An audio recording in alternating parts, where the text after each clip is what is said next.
I'm James Gibson. I'm the director of the UCLA Office of Environment, Health and Safety. I've been there for about 3.5 years. Before that, just to give you a little bit of my background, I was director of public health for Princess Cruises, which is a very different job than what I have now. And before that, I was assistant commissioner of the New York City Health Department, in charge of West Nile virus response, rodent control, and animal control as well. So very different kind of thing and I've done a few other things before that, but just to give you a sense of what my background is. I have my doctorate in environmental and occupational health from University of Illinois and my MPH from Johns Hopkins, and that was in epidemiology. I'm going to talk about, for the most part, not so much the events surrounding the accident. Really, I think most everyone here is aware of what happened in December 2008, the tragic events that occurred. I'm really going to talk about the things that we've done in response to that and what we're doing to make sure that we can prevent these incidents from happening again. And that's really why I'm here. As Kim mentioned, I've been giving a lot of talks in different venues all over the place. And really the focus is really to make sure that we can share our lessons learned in the hopes that we can prevent these kinds of things from happening in the future. So that's really what we're going to talk about. But before I get started, I know everyone's aware of what happened at UCLA. Some of you may not be aware of some of these other incidents. There have been lots of them, and this is just a sample. There was an explosion at Purdue University. This is probably the most recent one that I'm going to talk about that occurred. So there was an explosion, and someone was injured and sent to the hospital. This one was, I think everyone's probably aware of this one. This was a more serious accident at Texas Tech. And this was important because this was the first time as the Chemical Safety Board determined that they were going to investigate an accident at a research institution. Primarily, as many of you know, the Chemical Safety Board was focused primarily on large-scale industrial accidents, like what happened in Texas many, many years ago, and that's really what got Congress to put together this Chemical Safety Board to investigate these accidents. And this was unique, and they actually asked us for information, but they didn't do a formal investigation. We provided them with information, but they didn't do a formal investigation. This is the first time they've done that, and they've indicated that they're going to continue to do these investigations in research institutions, so that's important. And I think you may not be aware of this one. This was at the University of Missouri. I don't know if you can see the photographs. It was quite extensive damage. There were 4 people that were injured and sent to the hospital. One was hospitalized overnight with more serious injuries. Luckily, everyone survived that. But this is really interesting because it occurred in a biochemistry laboratory. And biochemists have told me, and they probably have told you, or I don't know how many biochemists are out here, but biochemists don't work with hazardous materials. They just don't do it. So here we have an accident, injured 4 people. You can see, I don't know how many hundreds of thousands, if not millions of dollars in damage associated with this biochemistry lab. And so when biochemists tell us that we don't work with hazardous materials, why are you making us do these things? We go to their laboratories and we point out all of the things that are hazardous that they're not even aware of. At UCLA, we had an incident in a biochemistry lab where there was another serious burn. Luckily, nothing as serious as the December 2008 accident, but someone was sent to the burn center, and they were in a biochemistry lab. They were working with ethanol, and that's ubiquitous in just about every laboratory, certainly in biochemistry laboratories. And so he was sent to the burn center, recovered, actually no scarring associated with the burns that he had. But again, this is something that happened at UCLA just prior to the December accident, so in 2008 as well. So just to focus a little bit on the accident at UCLA, once it happened, we really looked at what we're going to do to respond to this. And we basically had an immediate response, and I'm going to talk a little bit about that and then talk about the results and some of the longer term things that we've been doing to try to prevent these accidents from happening again. We did inspections. That was first and foremost. We put together an interdisciplinary team of folks, including fire marshals, laboratory safety specialists. We put together a whole bunch of people together and did these teams. We did over 200 inspections in just over a month. Maybe, I think it was actually 300 inspections of laboratories in the chemistry and biochemistry department in that first month. We also developed a hazard assessment tool, and I'm going to talk a good bit about this because this has been something that's been really critical to our program and the improvements that we've made. And if any of you aren't using something similar to that, I would really encourage you to look at what we've done or look at there are other models that are out there because it's been so valuable to us. We completely revamped our inspection procedures. Starting with a checklist, we revised our inspection procedures, we standardized our reports, and we put together performance metrics for the program and the individuals in the program. And I'm going to talk about that in more detail in a moment. Now, this is our hazard assessment tool. This is what we developed initially. We developed this about 2 weeks after the accident. So July 15th is when this was issued to the chemistry and biochemistry department. That's a paper copy. That's an old copy of what it used to be. Now we have it electronic. We did put together a more comprehensive version in March of 2009, and I'll talk a little bit about that, but that includes things beyond chemistry and biochemistry. And then we launched our LHAT online, and that happened in August of 2010, so later last year. And that's made it a lot easier for people to fill out this LHAT. And the purpose, we want to assess the hazards in the laboratory. We want to quantify the risk level of the hazards in that laboratory. And we want to specify the PPE that's required to be working with those hazards and verify the PPE. I'm sure all of you are familiar with the Cal OSHA citations that we received. Lack of training, lack of documentation of training. You know, we did have training, but there was no documentation. And from Cal OSHA's perspective, it didn't happen. And we've done a lot of data collection with this tool. And actually, we've used the data that we've collected in ways that we didn't anticipate when we first put this together, and it's been very useful. And I'll show you some of that data in a moment as well. Now, this is what one section of the chemical hazard section of the hazard assessment tool. We look at the activities, we look at the risks, and we look at the applicable PPE that's required. So if you're working with pyrophorics, what are the hazards associated with working with pyrophorics? Obviously, you could have serious burns. Explosives, what are the hazards with explosives? What are the hazards with large quantities of flammables? So we basically determine what is the activity that you're working on, what are the hazards associated with that activity, and then in the far right corner, we say, what are the PPE requirements that you must have when working with those hazards and those activities? Now, we expanded the version, as I mentioned, to look at not only chemical hazards, but we're also looking at biological hazards, radiological hazards, laser hazards. I know this is very difficult to see, but trust me, it's there. And I think they're going to make this presentation available so you can look at this a little bit clearer on your own time. We also looked at physical hazards, such as working with glassware, that kind of thing, cold materials, hot materials, and also nanomaterials. Now, one of the things that we're doing on this that's been really valuable to us is that we actually require that when you fill out this form and you check all those boxes saying that I work with these materials, then you basically are required to make sure that your staff have the PPE available and that you've actually conducted the training to show them how to use it and when it's appropriate to use. So that's all here, and it's all documented. We have the employee names and their signatures, and we're doing a little bit differently on the online version, but basically, essentially, we have all of this information documented. And again, this sort of solved a big problem that we had before when we didn't do this. And this is required, this laboratory hazard assessment tool is required to be filled out by all laboratories. All PIs must fill this out, or laboratory managers in their laboratories. Each laboratory must fill this out, must fill out every year to document any changes that might be occurring in their laboratory.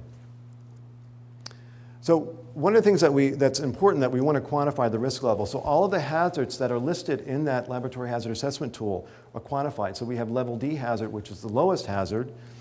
So all of these things we basically assign a level. So we have level D, which is the lowest hazards. So that might be you have minor chemical spills. So basically, if there's potential for that might be a level D hazard. Level C would be more moderate hazard. So you're working with small quantities of flammables. Level B, high hazard, you're working with acutely toxic materials. And level A, which would be very high hazards, so that would be working with pyrophorics, explosives, and large quantities of flammables. So those would all be level A hazards. And we go through these for each and every category. So we do it for chemical hazards, biological hazards, radiological hazards, nanomaterials, physical hazards, laser hazards, all of that. We assign each of those activities a level. And then we basically go through and determine how many of these level A hazards and level B hazards, which are really what we're concerned about, are present in each of these laboratories. And this gives you a breakdown. You can't see it. The lower row is 2009, and the upper row is 2010. And you can see it's pretty consistent across the board with regards to the types of hazards between the years, and that's to be expected. But what's changed is the number of hazards. And that's because we're getting more of these laboratory hazard assessment tools turned in.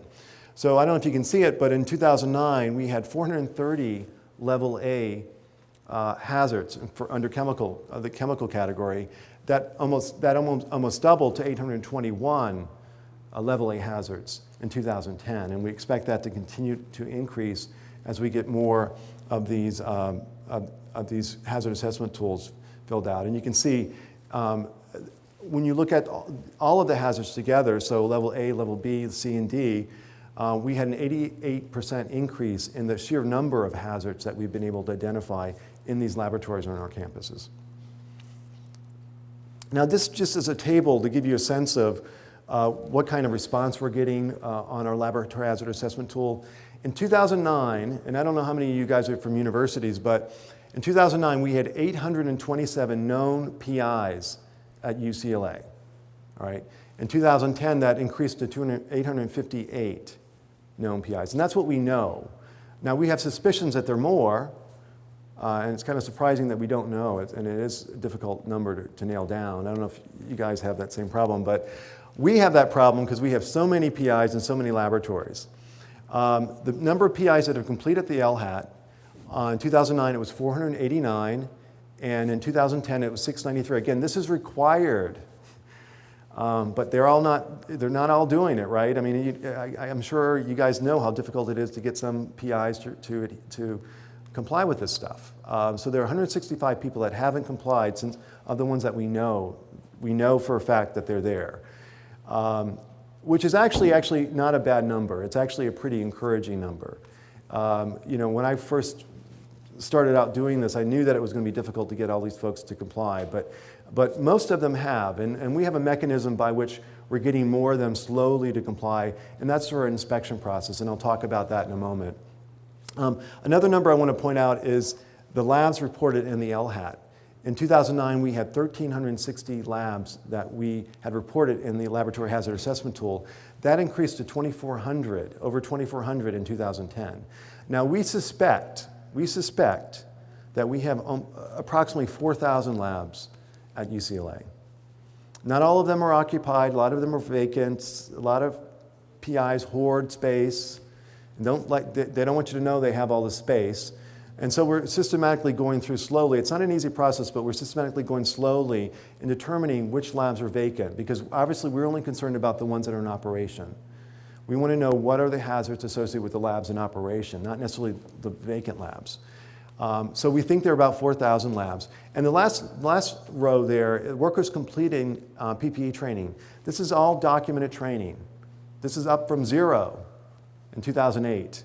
2009, we have 4,021 documented training in the laboratory of people being trained on the appropriate PPE for their laboratory. And that increased to almost 6,000 in 2010. Again, this has been extremely useful. This tool has been extremely useful in getting all of this information documented. Number one, it's making sure that the training actually takes place, but to get it documented is really important. Now, I mentioned earlier, one of the other main things that we've been able to do is we've revised our inspection procedures. This has been really an important piece of this because the compliance really wasn't what it needed to be at the time. We've added, in our checklist, we've added a whole bunch of sections. We have a specific section on documentation that didn't exist before. We have one on training. We have another section on PPE to make sure the PPE is there and being used. And housekeeping, also important. We added over 60 items to our old checklist.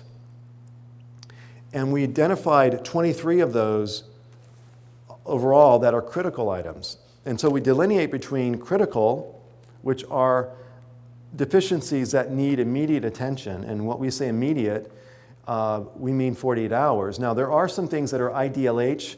I don't know if everyone knows what that stands for. It means immediately dangerous to life or health. That must be corrected immediately, or that procedure is shut down until that is corrected. So that may involve putting on a lab coat. You're working with flammables, you don't have a lab coat, put on your lab coat, you're good to go. Or whatever other PPE might be necessary. But that's considered IDLH, and that the inspector has the authority and the responsibility to make sure that that individual is protected. So if they're not wearing a lab coat, they're working with flammables or pyrophorics or something else, that they need to make sure they're wearing the appropriate PPE. So that's IDLH. So they have to do that immediately. And that's documented. We had inspectors that would say, put your coat on, I won't put it down because I don't want to get you into trouble. They're all documenting all of that now, and there's some checks that we have to make sure that's happening. So what we do for the critical violations, we actually go, and when we do the inspections, we actually go back within 48 hours to make sure they're actually corrected. And then for the non-criticals, we go back within 30 days to make sure they're corrected. And we check that. Those are parameters that we check. And I'll talk to you a little bit later about how we know that we're doing good on that performance metric. Now, we also standardize our reports. One of the things that we had before was we had inspectors that kind of did their own thing with regard to inspections. They would do the inspection and they would kind of fill it out the way they thought they should be filling it out, and some were good and some were not so good. What we did was we standardized that. We basically did a few things. We made the format consistent so that everyone knew where the information that they needed to look at, where it should go. We put a summary of all the deficiencies on the very first page. We had sometimes 11 pages or 10 pages or 12 pages of violations, and it was a stream of consciousness in the sense that the inspector would do the inspection and he would basically put down as he found deficiencies. And so you might have the most serious deficiency on page 9 buried in a list of 50 deficiencies. And so you've got busy PIs, busy lab folks, they're not looking at this report, so that you might have the most serious thing on page 8, 9, 10, 11, 12.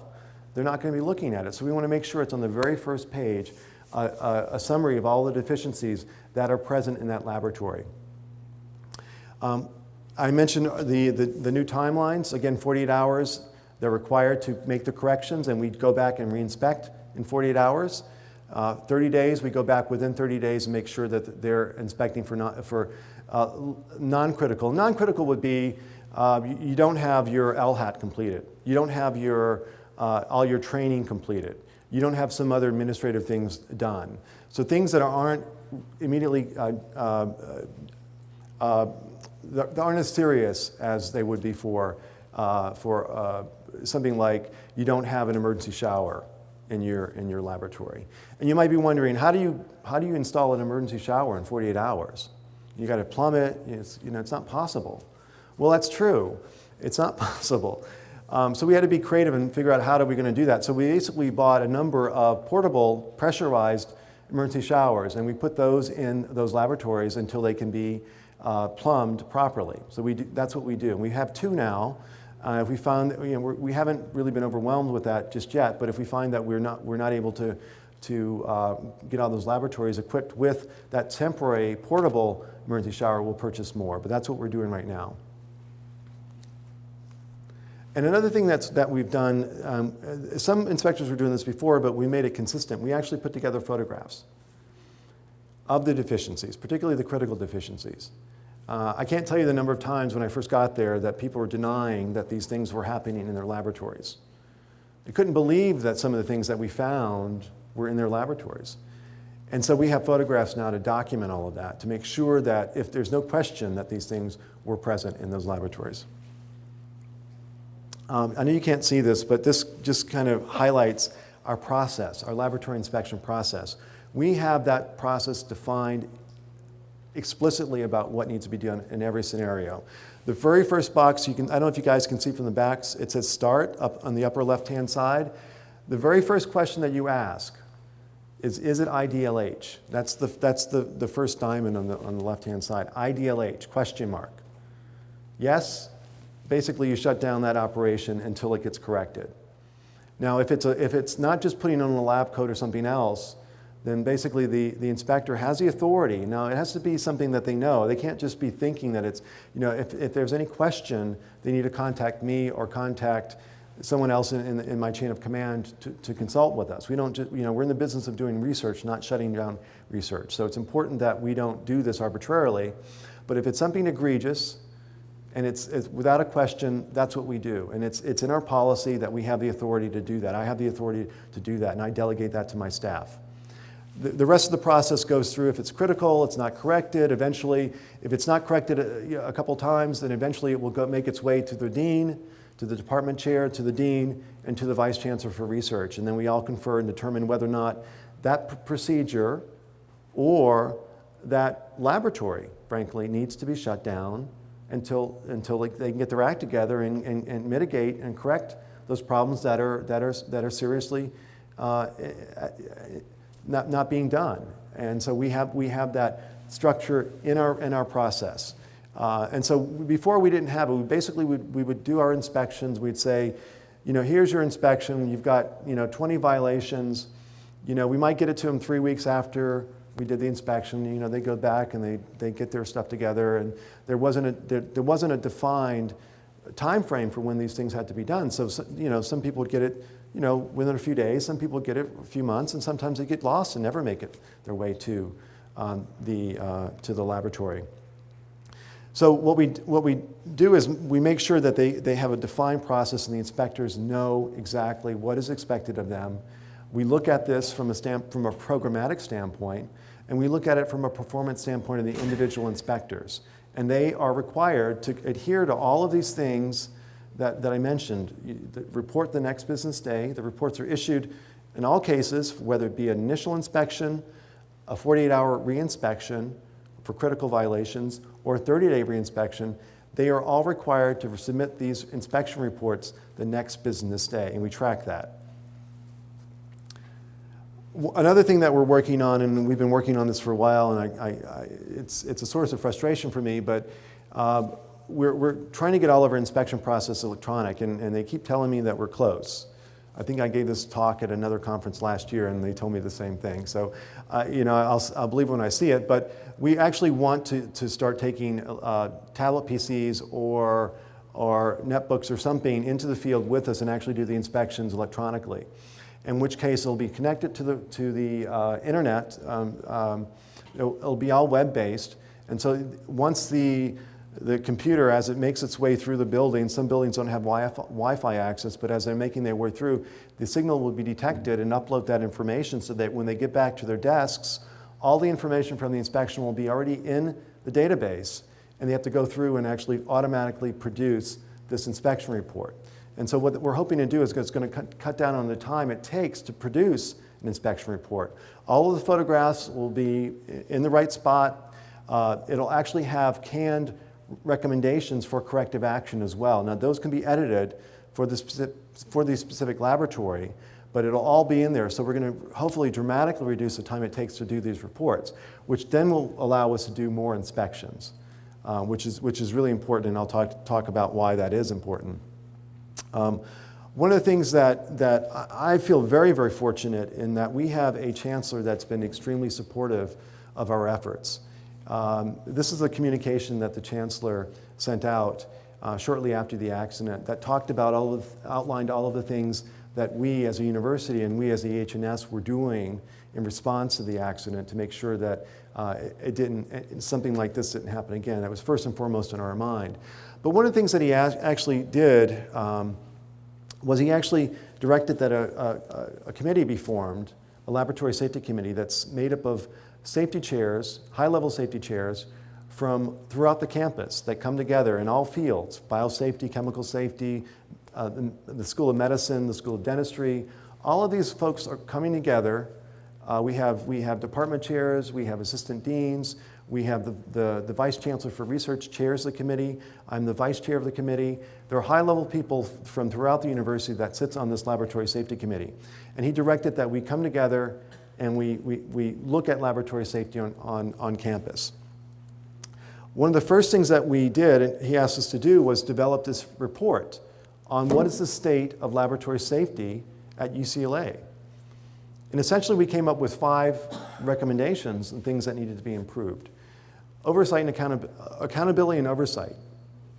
And that goes to the inspection process. We did not do a very good job with our inspections. And I'll talk a little bit about that, and you'll see the dramatic change in what we've done since 2007, really.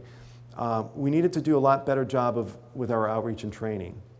I think any of you who followed the accident certainly are aware from Cal OSHA that we did not do a very good job with documenting our training. I mean, we didn't do a good job in training in general, but we certainly didn't do such a great job with documentation of that training. So we had to do a lot better. Laboratory design continues to be a challenge. We have buildings, laboratories that are not designed to encourage safe behavior.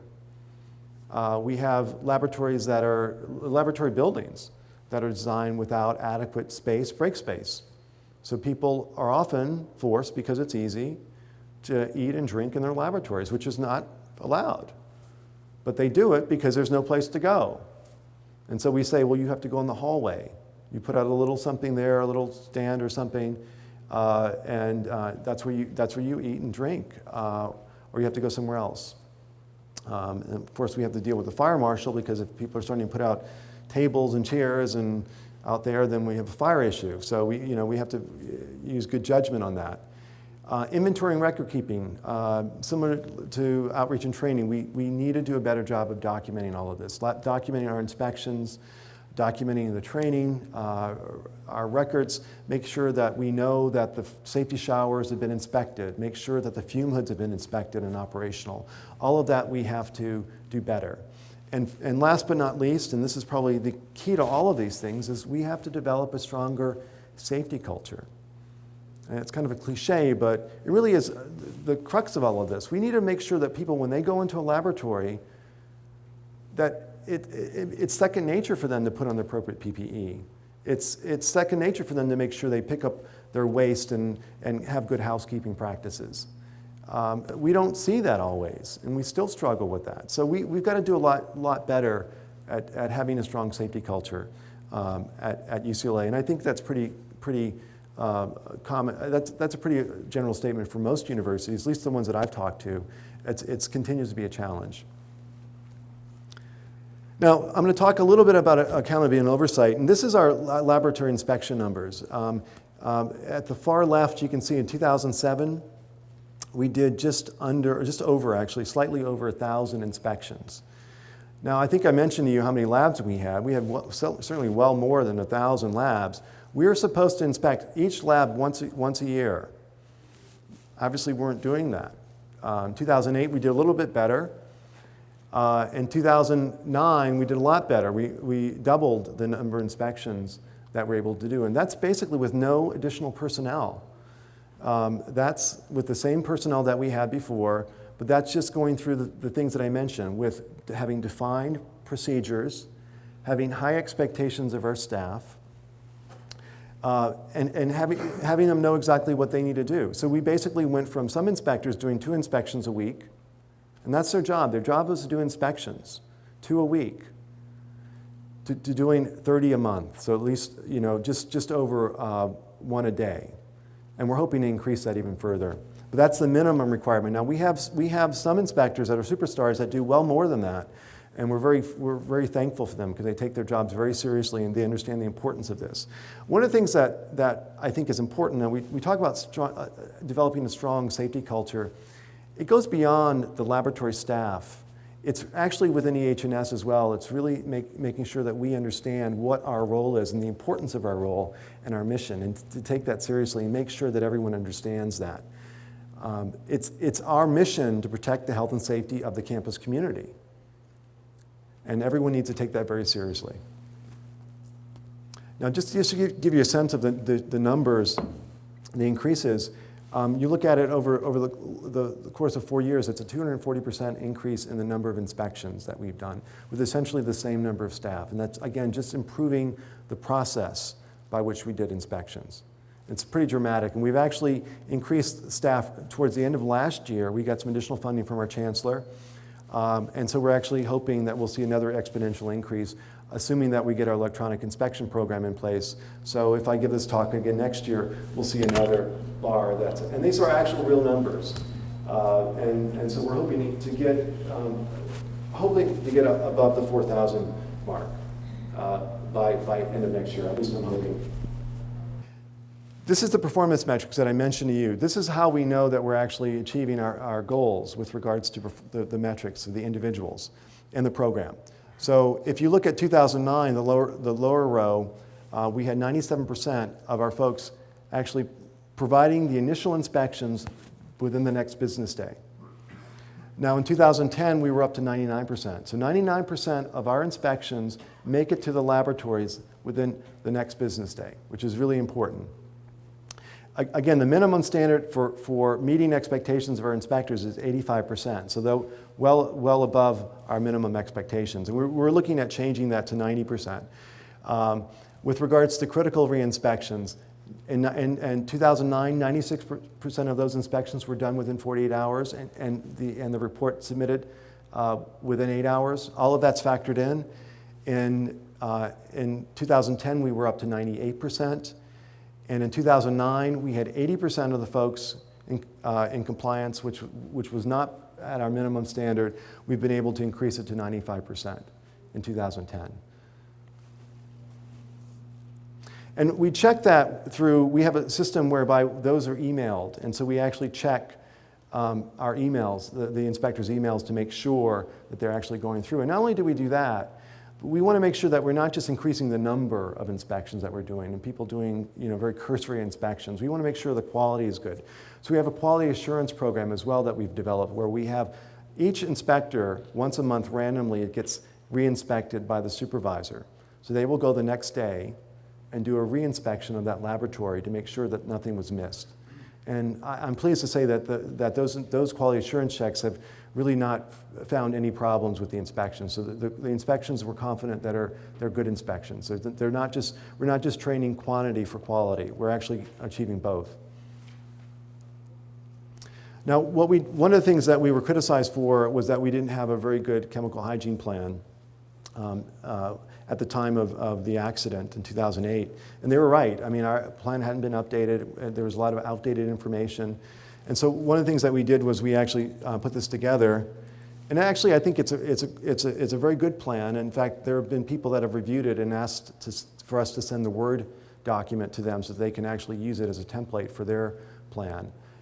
We've actually had regulatory agencies ask us for this so they can develop their own plans based on this. So we're actually very proud of it. We actually worked together with Cal OSHA. We provided them with a copy of it. They gave us some very good feedback, some very serious feedback. I was actually very pleased at how thorough they actually reviewed this. And so it made the document better.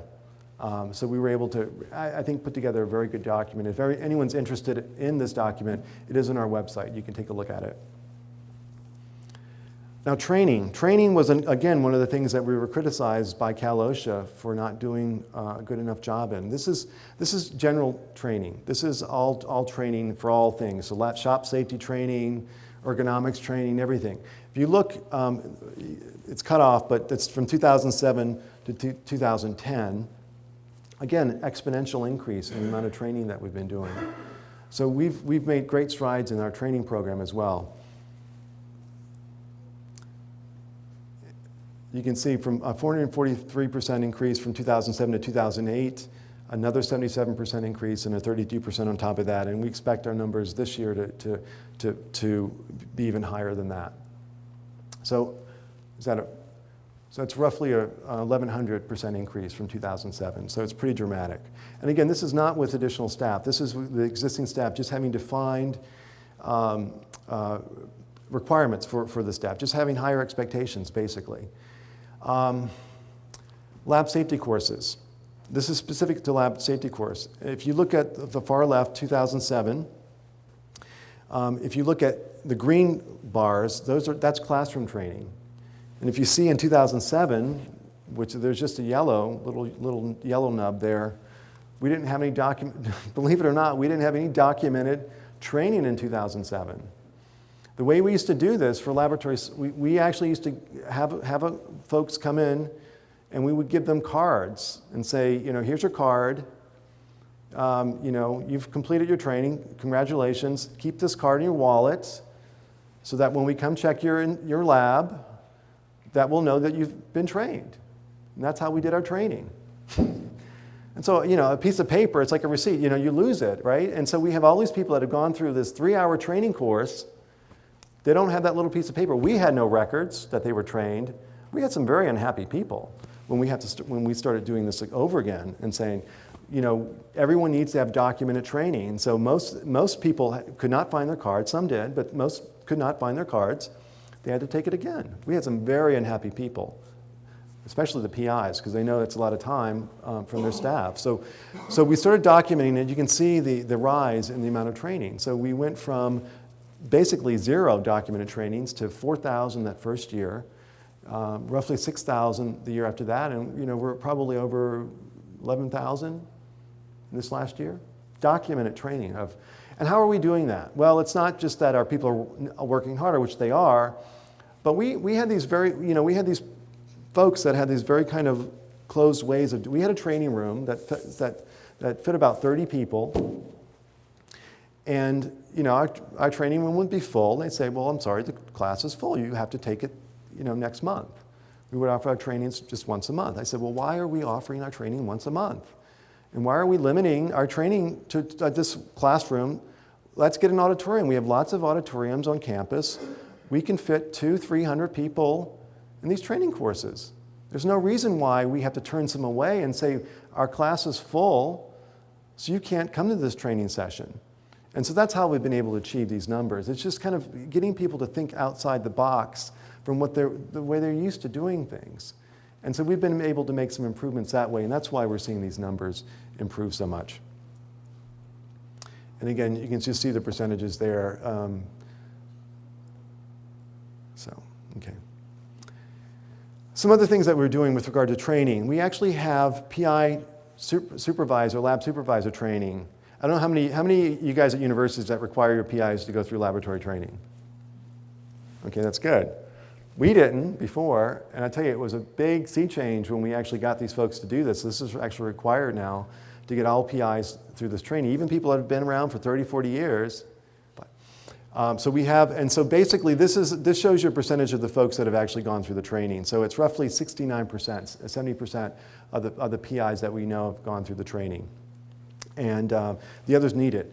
Now, I mentioned there's a process by which we make sure that they're actually doing this. And when we do the inspections, we check training records. And if they haven't gone through the training, that's a deficiency on their inspection report. And so that actually gets people really interested in doing this, because it's going back to the accident, the inspectors know that these reports are public documents, and if there's an accident in their lab, the first thing Cal OSHA is going to do is look at the inspection reports. And if they see all these deficiencies in their laboratory, especially those deficiencies that aren't corrected, that's a problem for them. So they don't want anything in writing. So they want to get these things corrected as soon as possible. So if they have one deficiency on their lab, it's because they haven't gone through the training, they'll do it. And that's what's really getting these people incentivized to actually take the training. We've also done some videos. There's been a lot of requests for that information. We did one. The latest one is fire safety in the video. We've actually partnered with our film school at UCLA to develop these, and they've done an excellent job. And these are available on our website through YouTube. So if you're interested in looking at these, they're available, and you can certainly use them in your training as well. Laboratory design. When we did the initial inspections of the chemistry and biochemistry labs, I just want to point this out because this is so dramatic and so typical of problems with laboratory design, is that we had fire marshals that typically didn't go on lab inspections with our team. And so we had our fire marshals come and they observed this. And you may not be able to see this, but this is something that's really quite startling, because that's an emergency shower. If you can see the little round orange thing, and if you can see let's see, where's the pointer? This little sign there, it says water reactives. It's a little, a water reactive sign, a little W with a little cross through it, right? So that's an emergency shower that I don't know how many gallons per second that this pushes out, but literally 15 inches away from this pyrophoric storage cabinet. We had 11 of those. They were in this building for 17 years. That's how it was designed. This wasn't something that this wasn't something that the lab managers put in after the fact. This was how it was designed. For 17 years since this building was built, this is how it was. We got that corrected in about a month after we found this problem. And the way we did it was very simple. There was actually an emergency shower on the opposite side of this door. So from a standpoint of compliance with the OSHA regulations, there was no problem with us removing that shower. We put a sign there to make sure that people know where the other one was, and it's literally right through the door. If you go through the door, it's immediately on your right. You pull the handle, and you've got the shower available. Inventory and record keeping, we're making a lot better use of GIS, and so we want to map all of our emergency showers. We want to map all of our fume hoods. We're making much better use of GIS. I don't know if any of you guys use that. It's a great tool. I highly recommend it. We've been fortunate to have our campus map digitized. We're actually making a lot of progress to having our building floor plans digitized as well. And so we're hoping to have all of those essential safety issues mapped so that we'll know which ones have been inspected, which ones need to be inspected, which ones are about to be out of compliance because they haven't been inspected, fume hoods, that kind of thing. So we're looking to map that so I can pull it up on the screen and know how many we have at any given time. And finally, the developing the strong safety culture, and that's why we have the videographer here filming this, because basically we've launched recently, as a result of many of the improvements that we've had, we recognize that there's a need to provide empirical data to PIs, because one of the questions that I'm always asked by PIs is, how do you know a lab coat is going to protect me and my staff from injury? How do you know this is going to work? How do you know this is going to work? Show me a study that shows that wearing the right flame-resistant lab coat is going to protect me from injury. And there isn't very much data on there. There's probably been more research than there actually has been publications. So what we're doing is we've actually developed this center that's actually just got launched. And the mission is to sponsor and support research into the science of laboratory safety, to actually get research, peer-reviewed research in journals that show what works and what doesn't work, and then use that information once we gather it, once we show that what works, is actually implement that and develop best practices and implement it. And so that's the mission of this center, and actually just got launched. The chancellor provided funding for this, and the Office of the President from the UC system provided funding, and we're actually hoping to have a kickoff meeting and sometime early next year. And we're hoping to get some support from the National Science Foundation and National Academy of Sciences. They both expressed interest in this, and we're hoping to have some folks from private industry also involved in this. We've developed the advisory board. We do have folks from private industry on the board, and so we're hoping to get some support, not just from public institutions, but from private entities as well. Another thing that we did to change the laboratory culture, in addition to the overarching policy with regards to the safety and health on campus that defines my role and my office's role, we actually put together a PPE policy that wasn't easy to do. There was a lot of dissension, a lot of wrangling on this, but we actually, I think, came up with a really good policy. And if you don't have one in your campus or in your institution, you might want to look at this one. I think it strikes a really good balance with, common sense and what's required, and making not being so prescriptive that it doesn't make sense. So there's a lot of leeway in what can and can't be done with regard to PPE in the laboratory.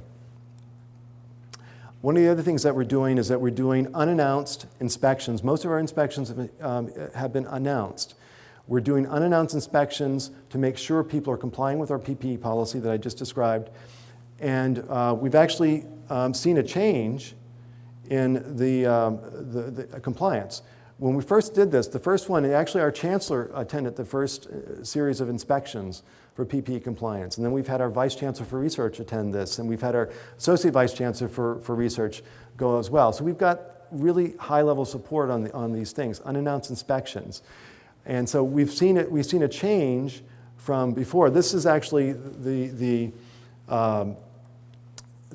compliance is 58%, which doesn't sound great, but compared to what it was before, I think we had about 30% the first time we did this. So we would find problems with people not wearing the proper footwear. They were wearing shorts, they were wearing flip-flops, they were wearing no lab coats, they were doing all sorts of things that they shouldn't have been doing. So we're seeing a slow improvement in the PPE compliance. And the circle on the pie on the right-hand side just describes to you what the reasons for the non-compliance are. I know you can't see them, but if you look at the slide presentation afterwards, you'll see what they are. And we actually put together an employee safety handbook. This is new. This is going to all employees, not just laboratory safety employees. And it's important that safety culture be expanded, not just to lab safety, it's the entire campus. And this has a specific section on laboratory safety. It's mandatory for all employees. They have to acknowledge that they've received this, and also lists more H&S resources, because a lot of people don't know what we can provide. And just a few challenges. I'm sure many of you have the same challenges that we have. This is one slide that sort of depicts what the challenges are. In 2009, this is BSL-3 laboratories. In 2009, we had about 100 square feet of BSL-3 laboratory space. 2010, I don't know what the numbers are, but it increased dramatically, probably 4 or 5-fold. And then in 2011, we have all these new BSL-3 labs that are about to open, and we still don't have an exponential increase in the number of resources to oversee that. And so that's a challenge, and that's been a challenge for us because UCLA has grown from a research perspective. The square footage, the amount of dollars that we've been receiving in research, it's been exponentially increased, and our staff have not exponentially increased. So we've got to figure out a way to get more productivity out of the same staff or a very small increase in staff. Oh, there are the percentages. And just universal challenges, this is my last slide. We need to be consistent with our safety standards. We need to evaluate the safety risks and hazards. We need to have clear and explicit rules. I've talked a little bit about how that has been really valuable in improving our performance in our office. We have clear, explicit rules on what's required. And obviously work collaboratively with our PIs. We don't want to be be viewed as the laboratory safety police and have everyone try to hide things from us. We want to work with them together, and that's a challenge. It's a very fine line that we have to walk. And the last slide, I just want to acknowledge all of this work has been through a lot of hard work from a lot of people, and this is our org chart. Not just in laboratory safety, but radiation safety and biosafety. Everyone has really done an excellent job, and I'm very proud of my staff. So.